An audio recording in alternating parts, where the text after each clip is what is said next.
All right, for question 11.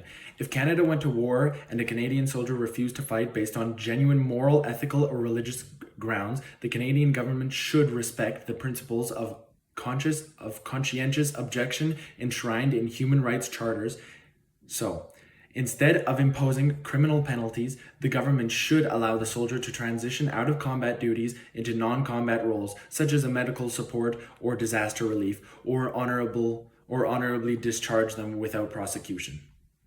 So now on to question, sorry, this is kind of messed up here. On to question 13, citizenship in Canada based on key principles including citizenship in Canada is based on key principles including the rule of law, equality under law, respect for human rights and freedoms as outlined in the Charter of Rights and Freedoms, and inclusivity or pluralism.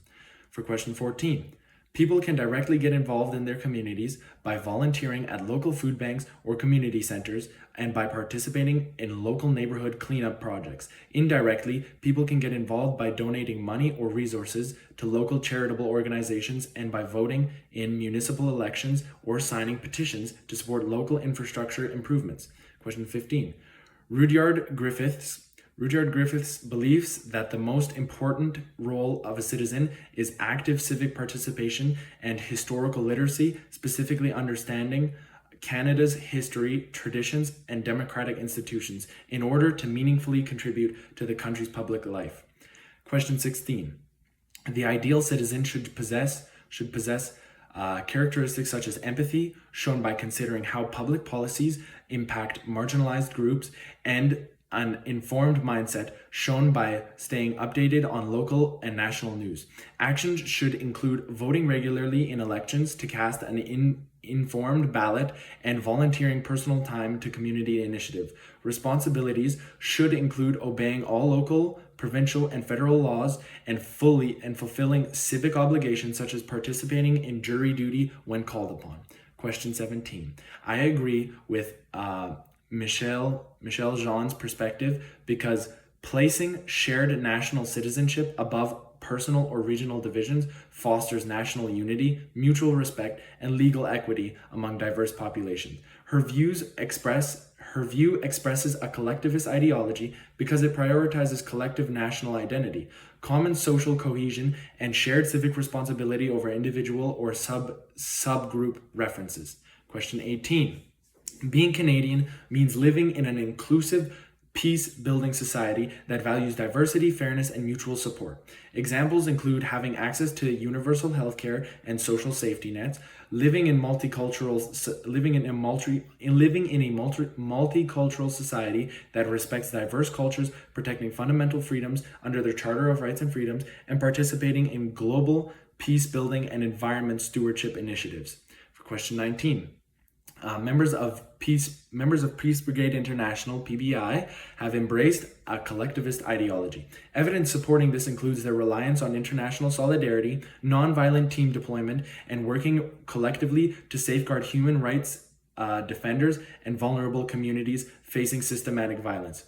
Question 20. The views on page 430 to 432 that emphasize individual self-reliance, personal freedom, minimal government intervention, private property rights, and personal accountability express more individualist beliefs.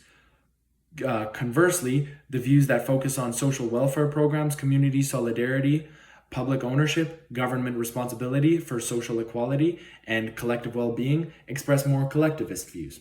For question 21, Pat Nixon is motivated by his personal lived experience with youth homelessness and addiction.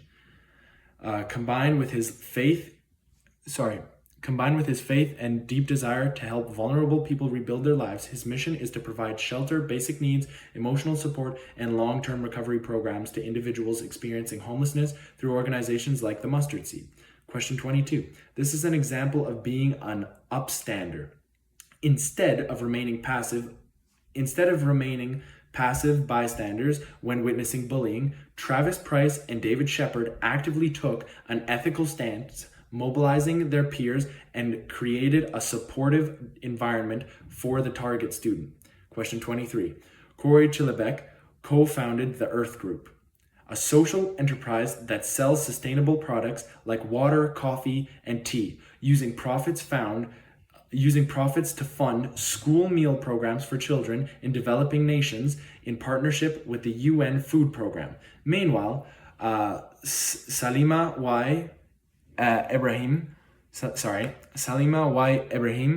works as a global journalist and advocate, focusing on international development,